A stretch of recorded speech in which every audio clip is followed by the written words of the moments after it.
оё закоти фитр бояд дар ҷои истиқомат пардохт карда шавад ва ё мешавад барои ниёзҳои мардуме ки сокинони дигар шаҳр ҳастанд интиқол дода шавад?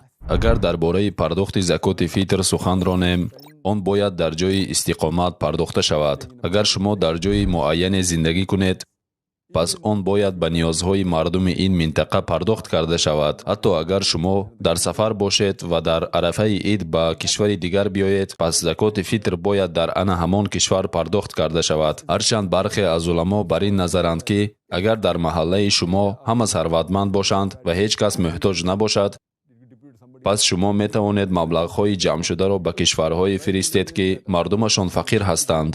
аммо қавли дуруст он аст ки закоти фитр бояд дар ҷои истиқомат дода шавад. ҳама якҷо ҷамъ шуда ин ҳодисаи фараҳбахшро ҷашн гиред.